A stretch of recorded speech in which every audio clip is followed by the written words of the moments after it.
A voz cortou o silêncio da manhã como um caco de vidro. Ei você, parado aí.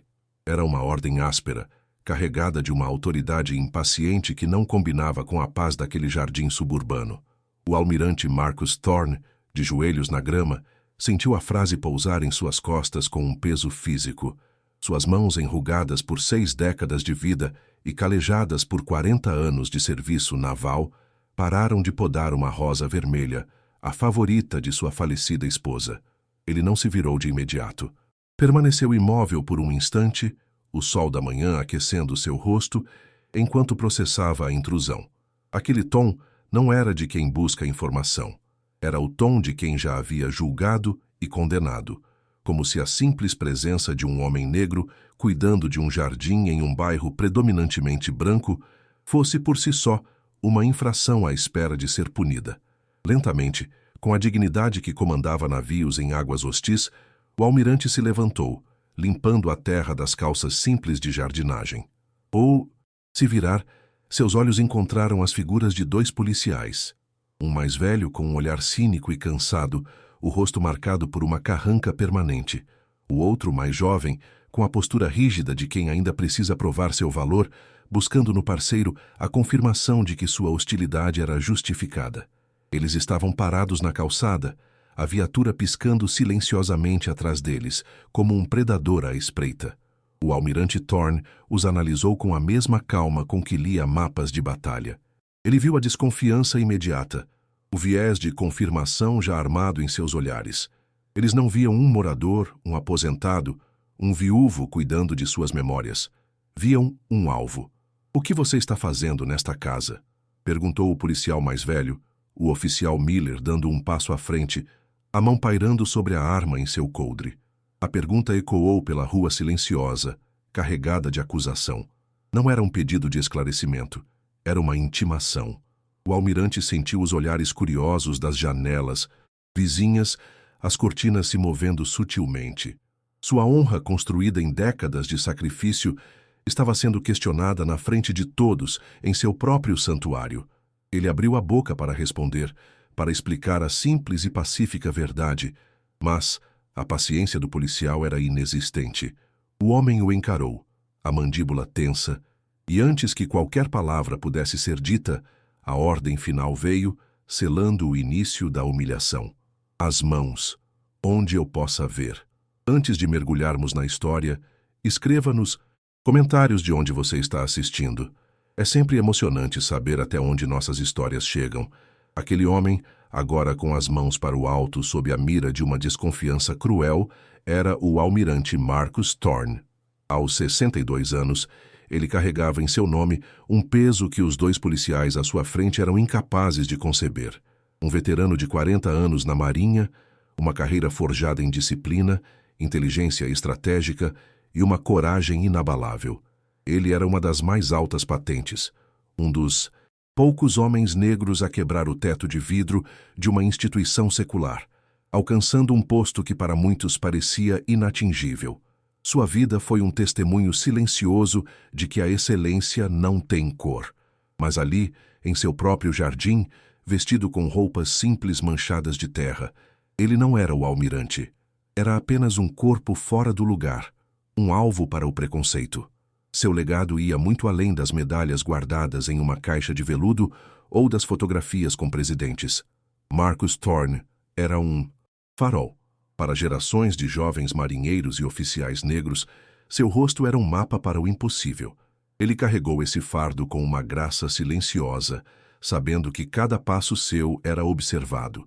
Cada decisão era pesada não apenas por suas consequências táticas, mas por seu impacto simbólico. Ele nunca pediu para ser um pioneiro, apenas se dedicou a ser o melhor. E ao fazer isso, abriu portas para incontáveis outros que vieram depois, que viram em sua postura e em suas conquistas a prova de que o sistema, por mais lento e relutante que fosse, poderia ser forçado a reconhecer o mérito.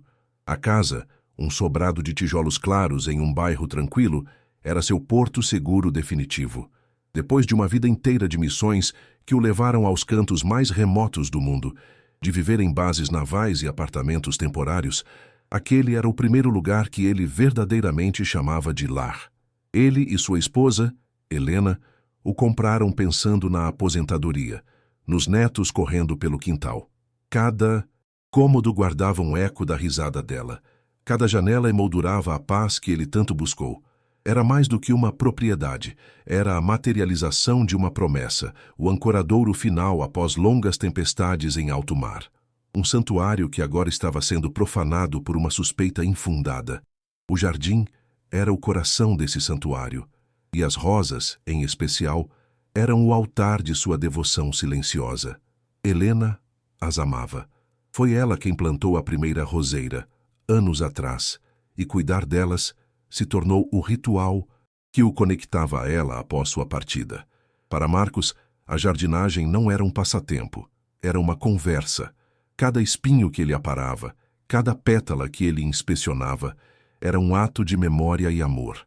O cheiro adocicado das flores no ar da manhã era o perfume da presença dela. Era ali, com as mãos na terra, que o almirante se permitia ser apenas Marcos, o homem que sentia uma saudade serena e cuidava do legado mais precioso que sua esposa lhe deixou. Sua disciplina militar, no entanto, nunca o abandonou. Ela era a armadura que o protegia da melancolia profunda que às vezes ameaçava surgir no silêncio da casa vazia. Ele acordava antes do amanhecer, o corpo ainda regido pelo relógio interno de um navio. Fazia seu café com uma precisão metódica, lia as notícias internacionais e então saía para o jardim. Essa rotina era sua âncora, a estrutura que impedia que seus dias se dissolvessem em tristeza. Havia uma calma em seus movimentos, uma economia de gestos que falava de um homem em total controle de si mesmo. Um controle que, para olhos ignorantes como os dos oficiais Miller e Davis, podia ser facilmente confundido com arrogância ou frieza. Ele não estava apenas passando o tempo, estava se preparando. Seus 2 netos, de 7 e 9 anos, viriam visitá-lo no fim de semana. A expectativa da chegada deles era uma luz suave em sua rotina disciplinada. Ele imaginava suas risadas preenchendo o silêncio da casa, seus pequenos pés correndo pela grama que ele cuidava com tanto esmero. Queria que o jardim estivesse perfeito para eles. Essa antecipação trazia à tona o lado mais suave do almirante, o avô orgulhoso que guardava desenhos infantis pregados com um ímã na geladeira, ao lado de um calendário com as datas da visita circuladas em vermelho. A ideia de que aqueles meninos pudessem testemunhar a cena que se desenrolava agora era um horror que sua mente se recusava a processar. O bairro era, em sua maior parte, um mistério para ele, assim como ele era para o bairro. Seus vizinhos eram cordiais, mas distantes. Acenavam para ele quando passava de carro. Ofereciam um bom dia formal se o encontravam buscando o jornal na entrada. Eles viam o imponente homem negro, aposentado, que mantinha a casa e o jardim impecáveis. Sabiam por alto de seu passado militar, o que lhe conferia um ar de respeito e autoridade, mas o conhecimento parava aí. Era uma relação de coexistência pacífica, não de comunidade, e agora, por trás de suas cortinas, eles o observavam ser tratado como um criminoso, e ele podia sentir a semente da dúvida sendo plantada em suas mentes. Naquele instante, um momento antes da sirene silenciosa e da voz agressiva que mudaria tudo, ele estava em paz. O calor do sol em suas costas, o som distante de um cortador de grama, a textura da terra úmida em seus dedos. Ele sentia um orgulho sereno, não apenas por suas conquistas passadas, mas por aquele momento presente.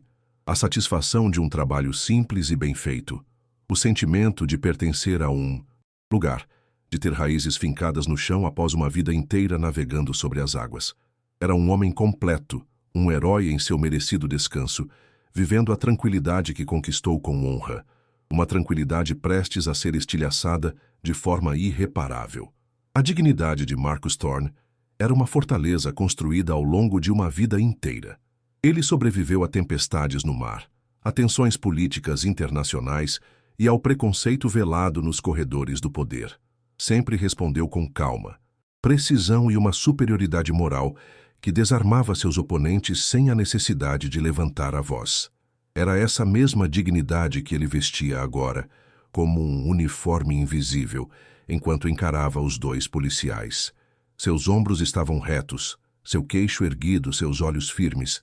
Ele não demonstrava medo, apenas uma profunda e cortante decepção. Uma decepção por ver que, no fim das contas, para alguns, sua pele sempre seria mais visível que suas medalhas. As mãos do almirante se ergueram lentamente, não com a rapidez assustada de um culpado, mas com a deliberação de um homem que se recusa a permitir que o pânico dite seus movimentos. Ele as manteve abertas, os dedos estendidos, para que pudessem ver que não segurava arma alguma, apenas os vestígios de terra e dignidade. Em sua mente, uma batalha era travada. O instinto militar, treinado para a desescalada e a avaliação de ameaças, conflitava com a fúria primordial de um cidadão sendo agredido em seu próprio lar. Ele escolheu o caminho da calma. Uma calma que era sua maior arma e sua maior maldição, pois os oficiais à sua frente a enxergaram não como autocontrole, mas como uma forma de insolência calculada, um desafio silencioso à autoridade deles. O oficial Miller soltou uma risada curta e sem humor. "Olha só para ele, Davis, acha que está acima da lei", zombou, aproximando-se. O cheiro de café velho e cinismo emanava dele. Todo bandido tem uma história. Todo inocente grita e se desespera. Os culpados de verdade ficam calmos assim. Acham que podem nos enganar com essa pose de estátua.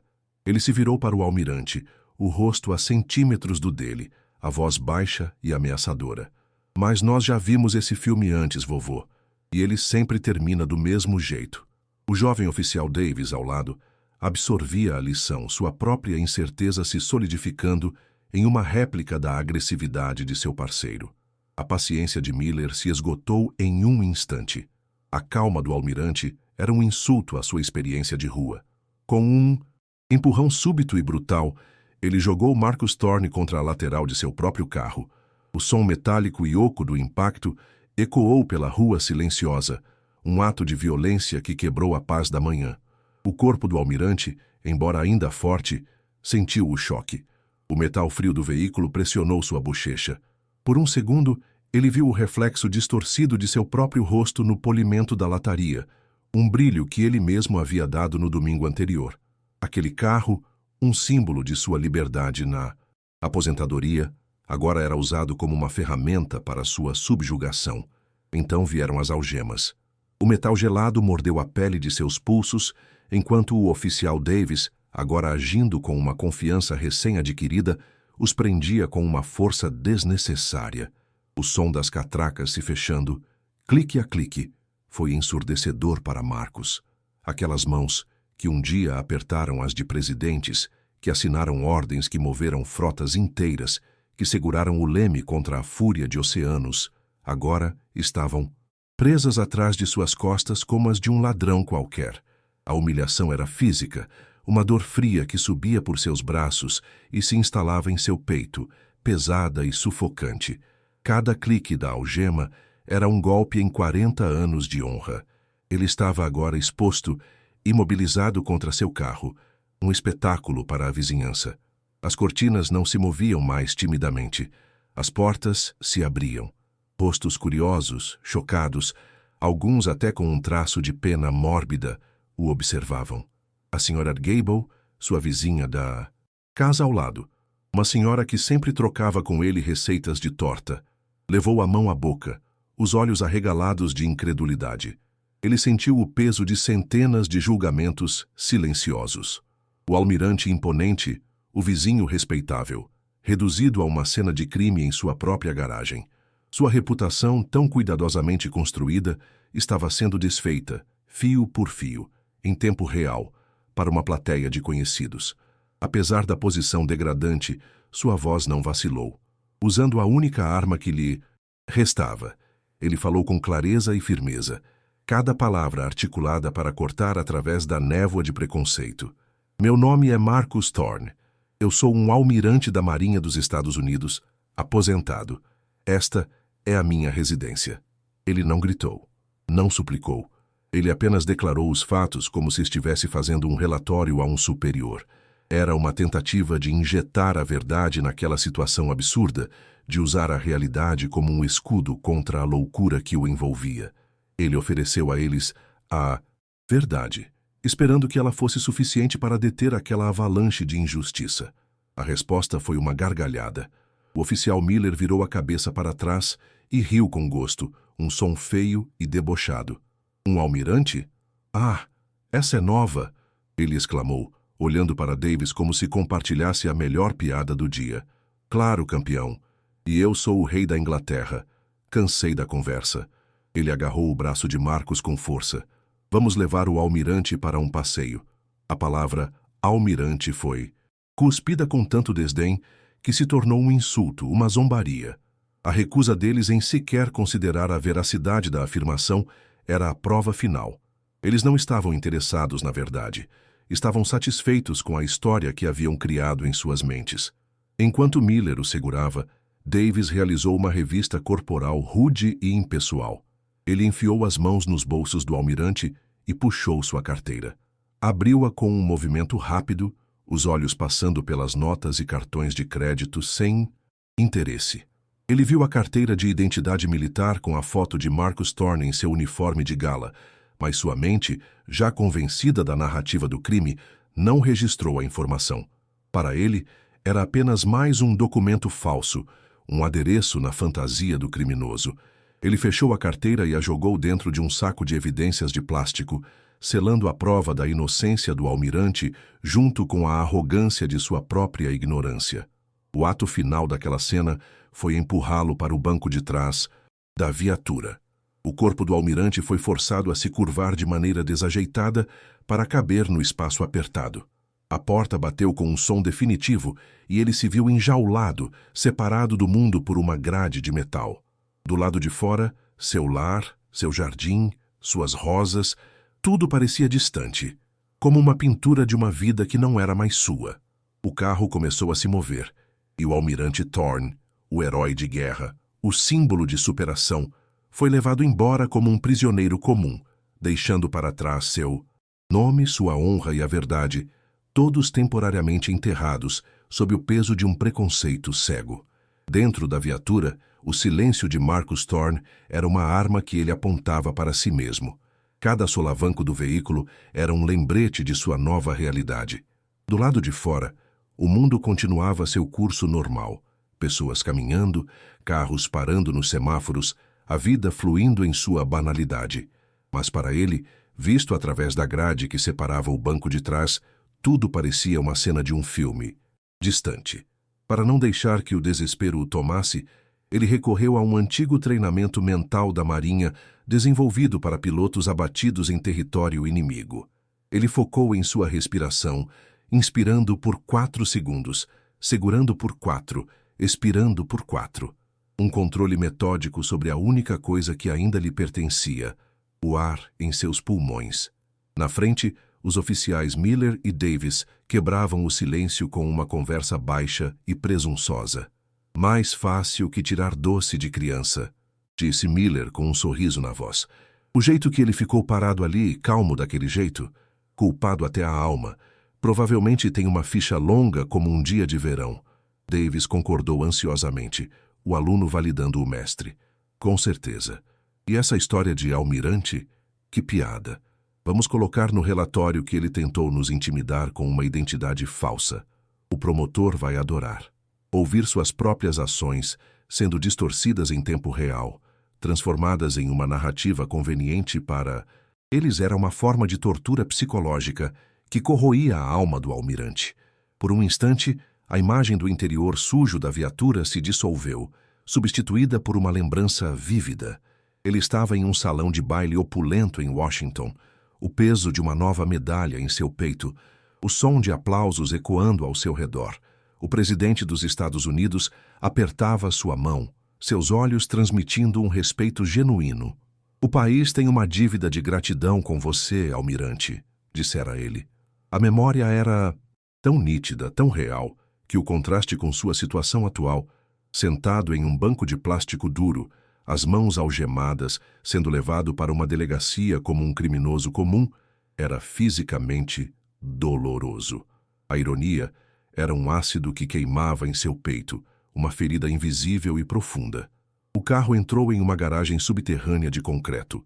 O som agudo do portão de metal, se fechando atrás deles, foi um golpe de finalidade, um ponto final na frase de sua liberdade. As luzes fluorescentes do teto lançavam um brilho pálido e doentio sobre tudo. O ar era frio, carregado com o cheiro de óleo e exaustão. Ele não estava mais em seu bairro, em sua cidade. Estava no ventre do sistema, um labirinto de corredores e procedimentos projetado para despojar um homem de seu nome e transformá-lo em um número de ocorrência.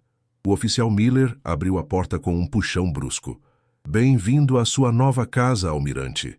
A zombaria continuava, implacável e cruel. Enquanto isso, uma agitação incomum ocorria na recepção da delegacia. A senhora Gable, com o rosto afogueado e o fôlego curto, havia dirigido até lá, o coração batendo descontroladamente. Houve um engano terrível, ela disse ao oficial sonolento atrás do balcão de vidro. O homem que seus policiais acabaram de prender, ele mora naquela casa. Ele é o almirante Thorne, um herói de guerra.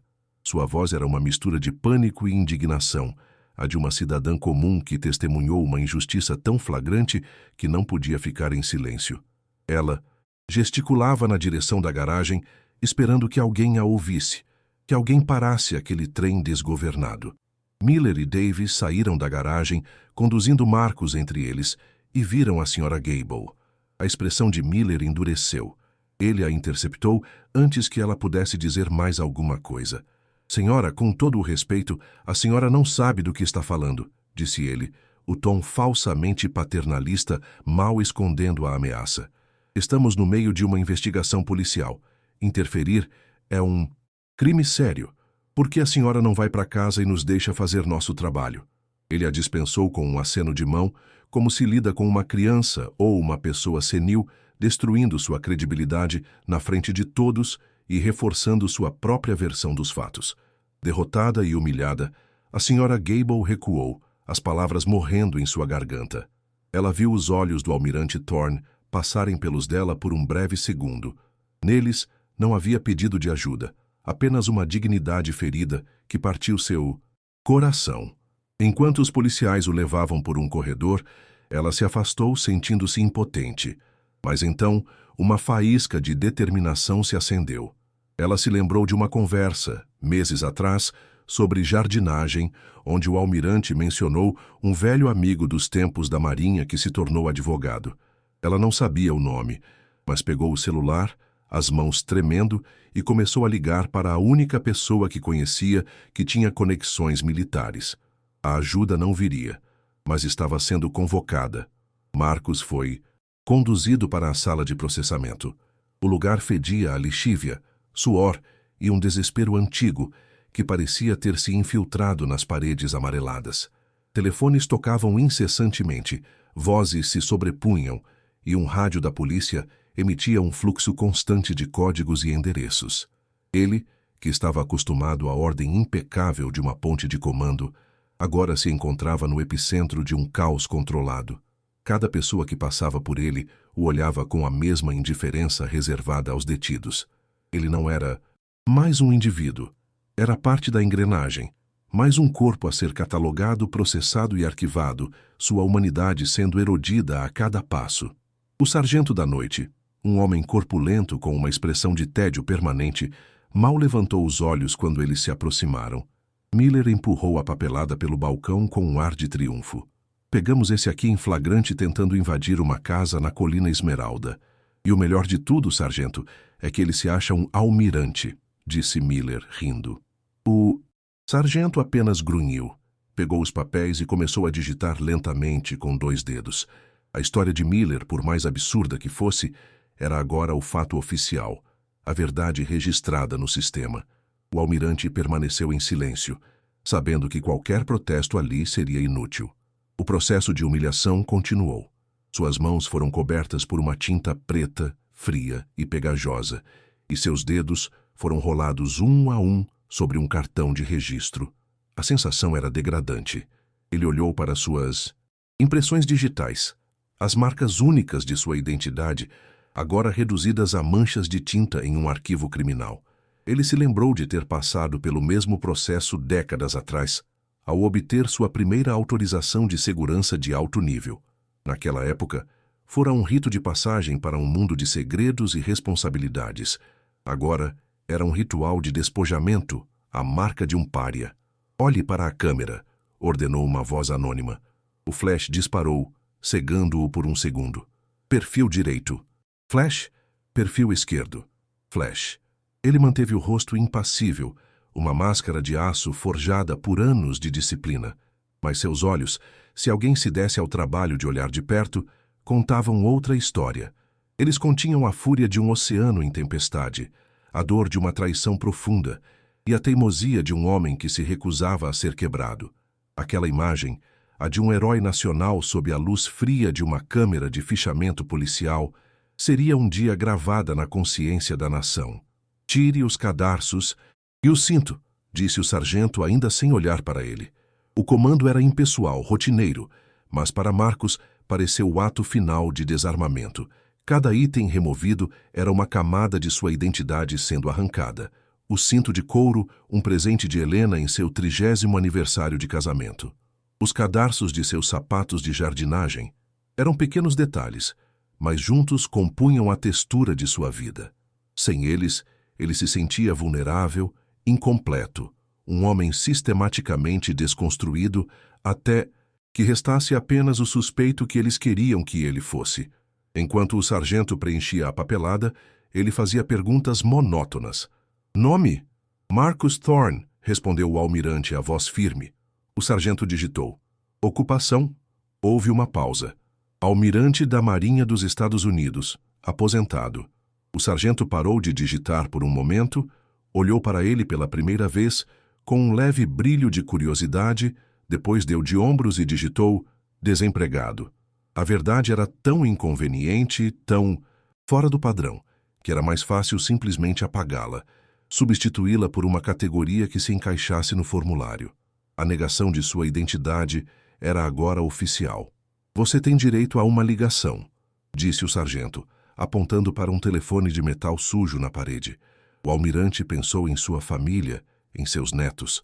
A ideia de sua voz, vinda de dentro de uma delegacia, enchendo-os de medo e confusão, era insuportável. Ele não podia fazer isso com eles. Em vez disso, ele discou um número que sabia de cor, um número que não usava há anos.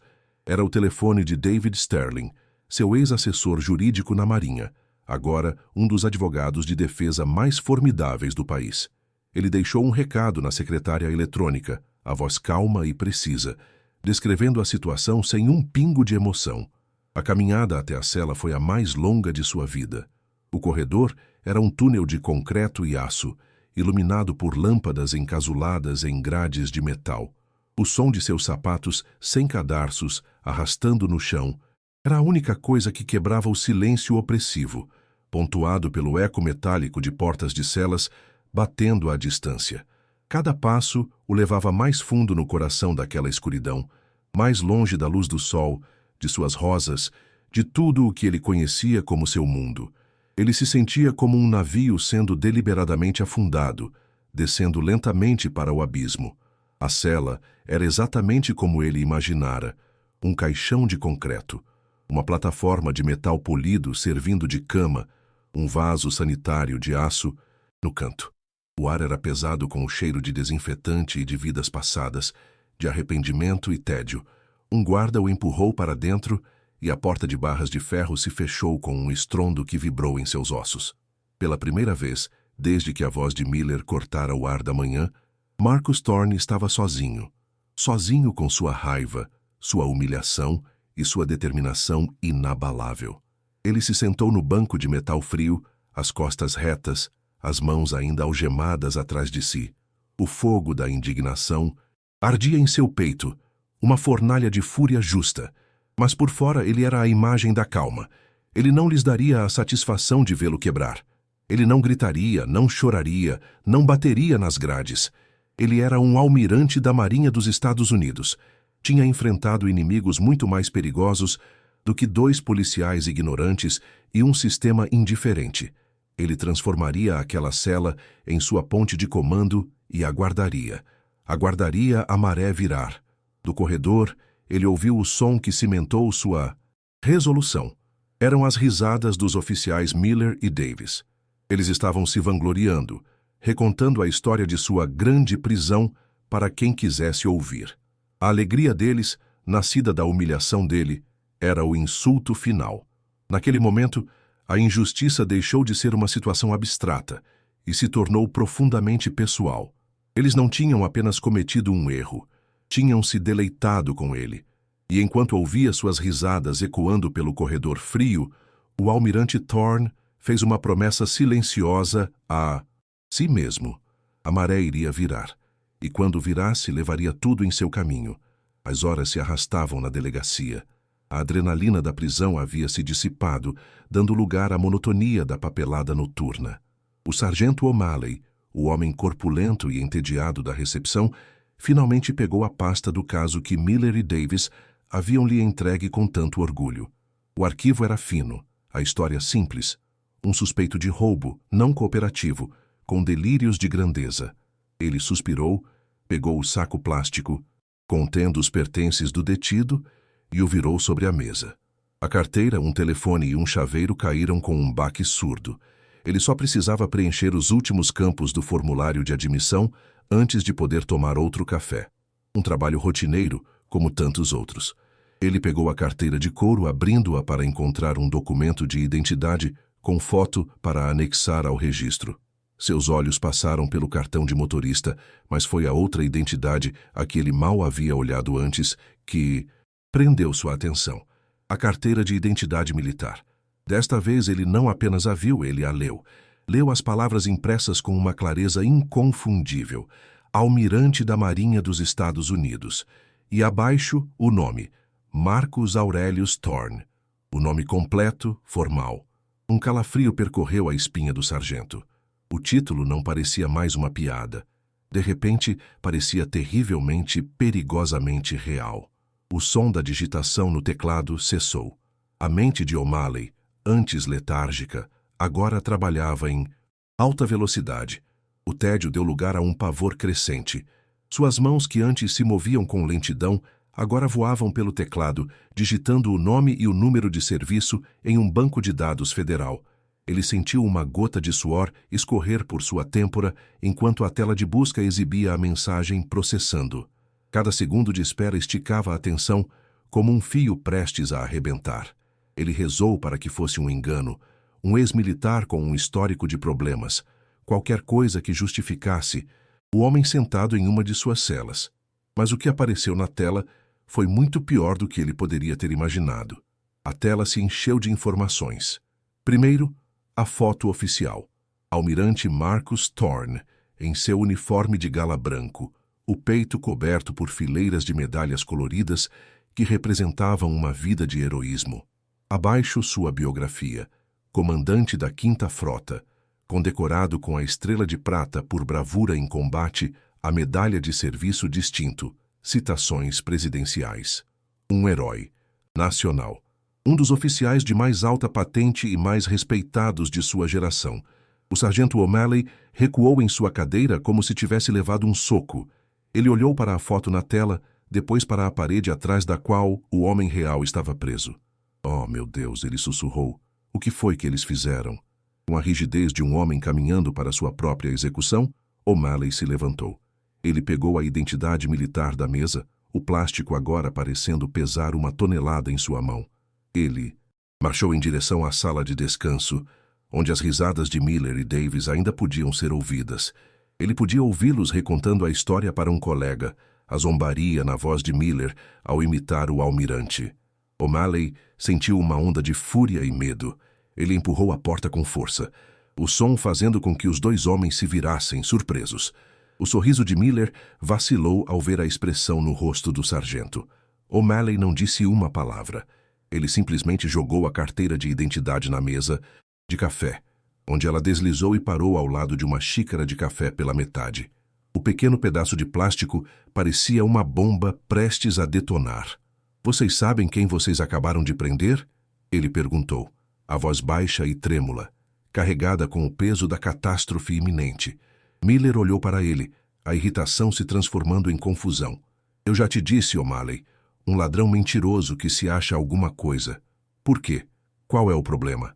Ele pegou a identidade com um ar de desdém, pronto para zombar mais uma vez. Então ele viu. Miller olhou para a foto, para o nome, para o posto.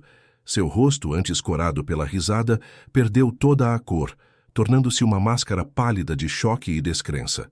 Ele passou a identidade para Davis, cujos olhos se arregalaram em pânico puro. A arrogância, a certeza, a zombaria, tudo se desintegrou naquele instante, substituído por um medo abjeto e paralisante. Eles não tinham apenas prendido um inocente, tinham humilhado e enjaulado uma lenda viva. A ficha deles não estava apenas suja, suas carreiras estavam terminadas. E eles sabiam disso. Davis parecia que ia vomitar ali mesmo, na sala de descanso. O caos se instalou. O'Malley já estava no telefone falando diretamente com o capitão da delegacia, sua voz urgente e tensa. Capitão, o senhor precisa vir aqui, agora. É um incidente de nível 1. Repito, nível 1. Ao mesmo tempo, a primeira onda do contra-ataque externo atingiu a delegacia. O advogado David Sterling, alertado pela mensagem do Busy Das, almirante, já havia contatado o escritório do chefe do Estado-Maior da Marinha. Uma chamada oficial, fria e furiosa, foi feita diretamente para o celular pessoal do chefe de polícia da cidade, acordando-o de um sono profundo. A máquina que eles haviam provocado era muito maior e mais poderosa do que jamais poderiam ter sonhado. Minutos depois, as portas da delegacia se abriram com violência. O chefe de polícia Henderson, um homem normalmente calmo, entrou apressado, o rosto vermelho de raiva e pânico. E ele não estava sozinho. Ao seu lado caminhava um capitão da Marinha em uniforme de serviço completo, a expressão dura como granito, os olhos frios como o aço. A presença daquele uniforme militar dentro do território da polícia local foi um choque visual que silenciou todo o ambiente. Era uma inversão de poder clara e aterrorizante. A Marinha não estava pedindo explicações, estava ali para cobrar. O chefe Henderson, o capitão da Marinha e o sargento O'Malley, que parecia ter envelhecido 10 anos em 10 minutos, marcharam pelo corredor em direção às celas. "Tragam Miller e Davis aqui, agora!" rosnou o chefe. Os dois oficiais, antes tão arrogantes, agora pareciam dois meninos assustados sendo levados ao escritório do diretor. Eles seguiram a comitiva em silêncio, as cabeças baixas evitando o olhar de seus colegas, que agora os encaravam com uma mistura de desprezo e pena. A caminhada da vergonha foi longa e silenciosa, cada passo um prego no caixão de suas carreiras. A chave girou na fechadura da cela com um som agudo. A porta de ferro se abriu. Lá dentro, sentado na beirada da laje de concreto, estava o almirante Marcus Thorne. Ele não parecia um prisioneiro derrotado. Parecia um rei em seu trono improvisado, observando calmamente a chegada da corte. Ele ergueu os olhos e encarou o grupo de homens que se aglomerava na porta de sua cela. O chefe Henderson deu um passo à frente, gaguejando. "Almirante Thorne, senhor, houve um erro. Um erro terrível, indesculpável. Eu não tenho palavras para..." Marcus Thorne não respondeu. Ele não gritou. Ele não os amaldiçoou. Ele simplesmente os encarou, um por um. Seu olhar passou pelo chefe de polícia, pelo capitão da Marinha, pelo sargento O'Malley e finalmente pousou sobre Miller e Davis, que se encolhiam no fundo do grupo. Seu silêncio era mais pesado e mais acusador do que qualquer discurso. Então, com uma lentidão deliberada e excruciante, ele ergueu as mãos à sua frente. As algemas de metal ainda prendiam seus pulsos. A imagem daquelas mãos, que serviram e protegeram uma nação por 40 anos, agora acorrentadas, falou mais alto que qualquer pedido de desculpas. O som do silêncio na cela foi ensurdecedor. Se essa reviravolta te surpreendeu, me conta nos comentários qual parte mais te tocou até aqui. E segue comigo, porque ainda tem mais. A chave que tremeu na mão do chefe de polícia para abrir as algemas parecia minúscula diante da magnitude do erro. O clique do metal se abrindo foi um som pequeno, quase patético, mas que ecoou com o peso de uma absolvição tardia. O almirante Thorne esfregou os pulsos, não para aliviar a dor física, mas como um gesto de quem se livra de uma mancha. Ele não saiu correndo da cela. Em vez disso, ele se levantou em toda a sua altura e ajustou a gola de sua camisa suja de terra. Seu olhar passou pelo chefe, pelo capitão da marinha e pousou por fim em Miller e Davis. Ele assentiu uma única vez, um gesto formal e frio que não oferecia perdão, apenas o reconhecimento de que a conversa havia terminado. Ele escolheu sair pela porta da frente. A notícia, como um incêndio em Campo Seco, já havia começado a se espalhar. Um carro de reportagem de uma emissora local já estava estacionado do outro lado da rua, atraído pelo boato de uma confusão envolvendo a marinha. As luzes da câmera se acenderam quando ele apareceu. O almirante parou por um momento na calçada. O ar da noite nunca pareceu tão fresco, tão limpo. Ele respirou, fundo, enchendo os pulmões não com raiva, mas com a simples e profunda gratidão pela liberdade. O capitão da marinha abriu a porta de um carro oficial e o almirante entrou, deixando para trás a delegacia que por algumas horas havia se tornado o epicentro de sua maior batalha. Para os oficiais Miller e Davis, a noite estava longe de terminar. Foram imediatamente suspensos, suas armas e distintivos confiscados. A investigação interna foi iniciada antes mesmo de o sol nascer, e foi rápida e impiedosa. A principal testemunha contra eles não foi o almirante, mas a tecnologia em que tanto confiavam. A gravação da câmera corporal, que Miller provavelmente pensou que validaria suas ações, tornou-se sua sentença de morte profissional. Cada palavra de zombaria, cada risada desdenhosa, a recusa em verificar a identidade, o empurrão desnecessário, tudo estava lá, registrado em áudio e vídeo para que o mundo visse. Eles haviam documentado a própria ruína. Em menos de 24 horas, a história explodiu em escala nacional. O vídeo da câmera corporal vazou e a nação assistiu, horrorizada. A imagem do rosto impassível do almirante em sua foto de fichamento foi estampada ao lado de fotos dele recebendo medalhas, apertando as mãos de líderes mundiais. A narrativa era irônica e poderosa. O herói americano, tratado como um ladrão em seu próprio jardim. A indignação pública foi uma tempestade, unindo pessoas de todos os espectros políticos em uma rara demonstração de consenso. Assim, linhas telefônicas da prefeitura e do departamento de polícia não paravam de tocar.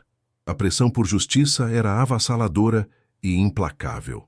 Longe do furacão da mídia, em um local seguro providenciado pela Marinha, o almirante Thorne observava tudo se desenrolar. Ele assistia aos noticiários não com um sentimento de vingança, mas com uma tristeza profunda. Ele via seu rosto, sua história, sendo usada como um símbolo da fratura racial do país. Recusou dezenas de pedidos de entrevista, evitando se tornar a peça central de um circo midiático. Ele não era uma vítima em busca de pena. Ele era um comandante, e um comandante não reclama da batalha. Ele define a estratégia para vencer a guerra. Ele sabia que tinha um último dever a cumprir, uma última missão que o destino lhe impusera. Uma semana depois, ele convocou uma coletiva de imprensa. O mundo esperava um homem zangado, um herói ferido em busca de reparação. Em vez disso, encontraram o almirante. Vestindo um terno escuro e sóbrio, ele subiu ao pódio com a mesma calma com que subia em um navio de guerra. Sua voz era firme, sua mensagem universal. Ele não mencionou os nomes de Miller ou Davis. Em vez disso, falou sobre o perigo do preconceito, que ele chamou de uma névoa que cega os homens para a verdade.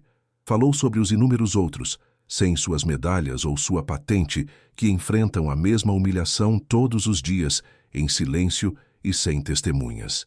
Ele transformou sua dor pessoal em um chamado à consciência nacional. As consequências para os dois policiais foram de fato inevitáveis. A investigação interna concluiu por má conduta grave, abuso de poder e violação de direitos civis. Miller e Davis foram demitidos, despojados de seus empregos e de suas futuras pensões. Eles se tornaram exemplos infames de tudo o que havia de errado no policiamento, seus nomes para sempre manchados pela vergonha. Um processo civil movido pelo advogado do almirante resultou em um acordo substancial, que ele doou integralmente a uma instituição de caridade que oferecia defesa legal para vítimas de injustiça racial. A justiça foi servida, não pelo calor da vingança, mas pelo peso frio e esmagador das consequências. Meses depois, a cena no jardim do Almirante era de paz. As rosas vermelhas de Helena estavam em plena floração, mais vibrantes do que nunca. As risadas de seus netos finalmente enchiam o ar, correndo pela grama onde seu avô fora uma vez subjugado. Marcos os observava de sua varanda, um sorriso sereno no rosto. Mas algo em seus olhos havia mudado. A paz que ele sentia agora era mais profunda, mais consciente, forjada no fogo da provação. Às vezes, ao olhar para suas próprias mãos, ele ainda sentia o peso fantasma das algemas, uma cicatriz invisível que servia como um lembrete permanente. A honra do almirante Thorne não foi interrompida naquele dia. Foi revelada em sua totalidade. A história ensinou que a verdadeira força de um homem não está nas medalhas que ele ostenta ou no poder que ele comanda. Está na dignidade que ele se recusa a entregar, mesmo quando tudo lhe é tirado. A calma do almirante diante da injustiça provou ser uma arma mais poderosa do que qualquer arma de fogo, e seu silêncio, um grito mais alto do que qualquer sirene.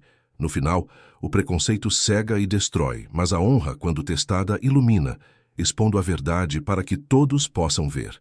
Se essa história te emocionou, curta o vídeo e se inscreva no canal para mais histórias reais como essa. E me conta nos comentários, qual sentimento essa história deixou em você?